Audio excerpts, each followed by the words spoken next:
the best looking camo in the game. Why? Well, I am a dog person, and if there is a camo with a dog paws in it, I have to own it. I am Neil, and this is my review of Type 61.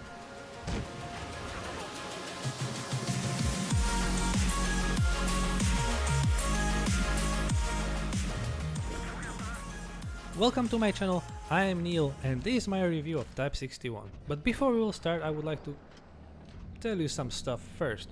First one is, I would like to apologize because the videos might not come so often as before, and that's because I have a brand new baby girl. Her name is Christina, she is like 10 days old and she is now sleeping in the next room. And you probably guessed it, but I would like to spend most of my time with my family. The second thing is, there is a giveaway running for whole this month. You can attend by writing down in the comments this time your most favorite heavy tank, and at the end of the month I'll pick 5 random subscribers which commented in the videos, in any of the videos, and they will get 3,250 gold in form of Steam gift cards. The last thing to clear out is, you might have noticed in my stock replays, you can vote what I'll review. So whatever tank you write down into the comments of each video of the latest one, so in this one I will pick the most frequent ones and put them into the voting poll where you can vote and pick the tank I'm going to review. For that you need to be subscribed, so you know. Alright, moving on to the tank itself, and we'll start with the history. Japan obviously lost in the Second World War, and the loss had a quite significant impact on Japan. They were not allowed to develop nor produce tanks anymore. When Korean War started, Japan was ordered to rearm itself, and the only available tanks were Sherman and Chaffees, basically tanks from Second World War. Completely obsolete, and Sherman was even too big for an average Japanese man. Korean War had a positive impact on German army though. They learned a lot about how to produce tank parts, as they had to replace the faulty ones and destroyed ones by themselves. After Korean War, Japan stood on a decision crossroad. Either they buy M46s and later on M47s, or build a new tank on their own. As M46s were just too expensive, the decision was pretty clear, and I'm not even considering the size of average Japanese man again. So, in 1955, the development with codename STA-1 started and continued with version STA-2, 3 and 4. Version 3 and 4 were accepted and put into the service in April 1961, and that's the source of the name of our Type 61. And the production lasted till 1975, when it got replaced by Type 74, the production version of STB-1 which we have in the game. The last tank of Type 61 was phased out of the service in year 2000. Moving on to World of Tanks Blitz, it is very interesting combination which results in quite hard tank to play for vast majority of players. So let's start with the gun. DPM is just below average, nothing major really, but it's pretty easy to deliver it in a comparison to many other mediums. One of the best penetrations, accompanied by one of the best aim times and gun dispersions on the move, makes this tank pretty cool snapshot machine. And while the stationary dispersion is not really very impressive, with the refined gun it is rather okay even to snipe.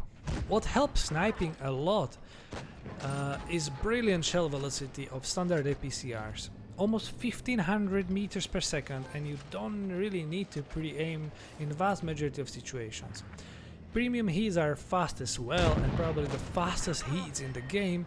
They just feel slow to this railgun speed of APCRs.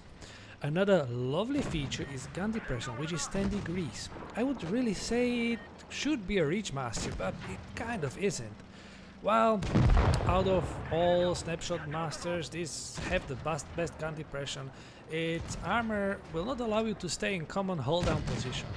You can still peek out, take a shot and hide, using a ridge obviously. So It's kind of Ridgemaster with a major but. I would rather take Centurion 7-1 for a Ridge fight for sure. That 10 degrees still gives you an option to use your gun in situations you can't do on most of the mediums. And I really like this gun for enabling me to shoot in many positions with a great damage delivery. Alright, I mentioned poor armor. And it is awful. It is one of the worst armors in tier 9. It doesn't really matter where you get hit. HE will very likely to get in, probably except the mantlet. But even mantlet is not strong enough to bounce AP shells. And your enemies, if they are scared of lucky bounce of that mantlet, the commander's hedge is guaranteed penetration. And actually I think the armor is the worst in the class. Leopard PTA have a bit worse third armor and bit better hull armor, but it have the mobility. And that's the best armor. It is better to not get hit rather than to try to bounce a shot in tanks like Type 61 or PTA. This tank is massive HE magnet and it does not have that mobility as PTA have, so it can't avoid being shot, or kind of. So if we combine mobility and armor, this is the worst tank to survive the game. And this brings us to mobility, which is rather bad as well. From the top speed point of view, it is a bit faster than Centurion 7-1 and T55E1, but slower than any other tier 9 medium. And very same applies to power to weight ratio, just replace Centurion by E50 and WZ120. And there are even some heavies which are faster than this medium. So, all in all, this is still a very interesting tank with the best looking camo in the game. Well, from my point of view. You know, I am a dog person. This tank is actually not the best in anything. What describes this tank the most, I guess, is it is a snapshot Ridgemaster sniping from a medium distance. Hard to find such position very often. When you are sniping, you don't really need to use Ridge, and when you use Ridge, you don't really need to snipe. So, that only means it can do both. As I said, not the best in such positions, yet good enough. What this tank is not for sure is a first line fighter. You don't want to be shot at and you really want to support your team. It's like second line tank, or you can move around and flank, but only when you know there is no one you can meet and you're just flanking on your own. So it sounds like a hard tank to play, and I'd say it is. It is still a great tank, but makes you think a lot. Makes you play this medium bit different than others. It's more like Leo or AMX, but you should fight a bit closer. If they do a big and long circle, you make it a bit smaller, a bit closer to enemy, and then you should both do well. And yet, I still like it. And not only for the dog paw camo, which I really like, and I think still it's the best looking camo in the game. I think it makes you think. If you can do well in Type 61, I think it will make you a better player. If you can really do well in Type 61, you will be able to do well in most of the mediums. It's like, yeah, very hard bike to ride, so but at the end it will reward you, and you will definitely learn a lot about positioning yourself and knowing when to retreat and when to hit and so on. If you want to chill, I would not go for this tank, and I would probably advise you to get something more armorish like T54, I guess, or heavies. So, welcome to Rockfield. We are going to fight over a C-cap. Enemy have Centurion, WZ120 and T39, 49, which I expected them to appear somewhere here. Looks like it doesn't. So we are waiting here to take a first spot. Something I missed to mention is that was lovely shot.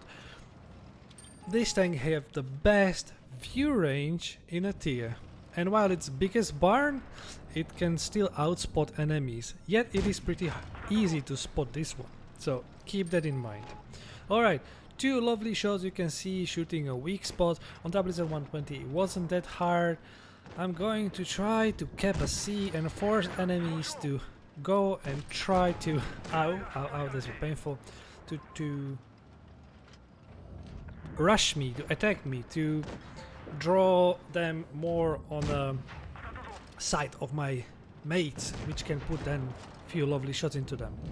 But you see the red arrows pointing to the right? Yeah, notice there's quite a big army right there. And you see how well I can use now the gun depression here. I can shoot on both sides. I just need to take into that was unfortunate. I need to take into the account that I can be shot from both sides. Yeah, there is another shot at Centurion. You see those lovely snapshots? I don't need to aim much. The aim time is good enough. The dispersion is good enough. I can do very well in here. We see E75 is too far. I can focus now on this side. Do another lovely snapshot. Poor Centurion. He's gone. We're still almost full health. And we can focus on someone else. It is pretty fast game if you notice. And we did already 3000 damage. So, pretty good game. Yeah, and we are just going to finish a Jagdtiger. We are 7 on 1. That was a massacre and very fast one. Lovely game. So let us finish so we can see post-game stats. I think we'll have one more shot here. So you see, I really don't advise to play like this. This is very aggressive gameplay for this tank, but sometimes it pays off. And you see that gun depression I used here was the key strength, even though it should not be played like this. Alright, 3,500 damage, second class.